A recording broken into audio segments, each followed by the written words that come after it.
আমি আমার জন্য কখনো ভবিষ্যতের চিন্তা করি নাই।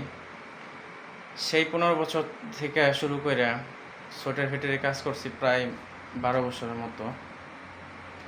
কাজ করার পরে তো এক জায়গায় বসবাস করছি, গাজীপুরেই আমার স্থানীয়। গাজীপুরেই বসবাস করতেছি। তো তার মধ্যে এলাকা থেকে দুধ কিনতাম। যখন ফ্যাক্টরিটা বন্ধ হয়ে যায় তখন ওইখান থেকে দুধ কিনা ৳৫০ করে নিয়া তারপরে বিভিন্ন বাসাবাড়িতে দিতাম। প্রায় ৪০-৫০ কেজির মতো উপরে তো দিতাম ৳৭০ করে। ফ্যামিলিতে সুখে রাখার জন্য অনেক কিছুই স্যাক্রিফাইস করছি, স্যাক্রিফাইস করে চলতেছি। তো এখনও প্রবাসে আছি, আরেক দেশে আসছি। তো ওইখানে আমার মোটামুটি বিজনেস ভালোই চলতো। করোনার ভিতরে প্রতিটা বাড়িতে এরকম দুধ দিয়ে আসতাম। তারপর চিন্তা করলাম বাইরে থেকে দুধ নিলে দুধের মানটা খারাপ হয়, সেজন্য আর কি নিজের কষ্ট করে কিছু গরু নিলাম। যা মনে করেন যে গরু পালার কোনো অভিজ্ঞতা আমার ছিল না, যেই কারণে আমি লসটা ওইখানেই খাইছি। বিভিন্ন মানুষ দিয়ে আমি গরু আনাইছি, তারা কিছু দালালি খাইছে। বিভিন্ন জায়গার খাত থেকে আমার অনেক হয়ে গেছে, লসের ভিতরে পড়ে গেছে।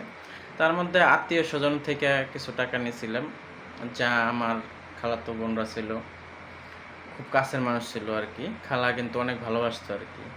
তো তাদের মাধ্যমে নিয়েছিলাম, নেওয়ার মধ্যে বলছিলাম যে কিছু বেনিফিট দিব। বেনিফিট ছাড়া তো এখন আত্মীয় স্বজন কখনোই আপনাকে সাহায্য করবে না।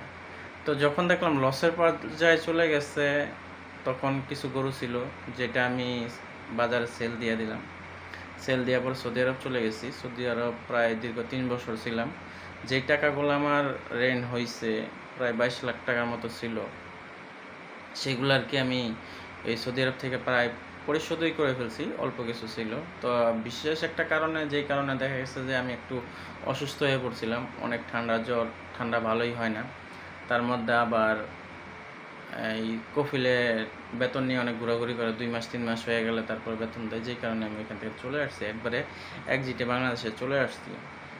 তো ফ্যামিলিকে সময় দেই, মানে দেখা গেছে যে ফ্যামিলির জন্যই তো কষ্ট করতেছি, কখনো নিজের ভবিষ্যৎ চিন্তা করি না যে আমার ভবিষ্যৎ কী হবে বা কীরকম হবে। কিন্তু কাছের মানুষগুলা বিপদে পড়লে আপনারা কাছের মানুষগুলাকে আপনারা দেখতে পারবেন রং বদলায় কীভাবে, গিরগিটির মতো। একসময় খুব ভালোবাসতো, যখন আমার এই পর্যায়ে আমি চলে গেছি, বিপদে পড়ছি, খালাতো বোনদের কাছে বিপদে পড়ছি, তাদের কাছে বিভিন্ন ধরনের উল্টাপাল্টা কথা শুনছি, যেই সব কথাবার্তা এখানে এই ভিডিওতে বলা যায় না।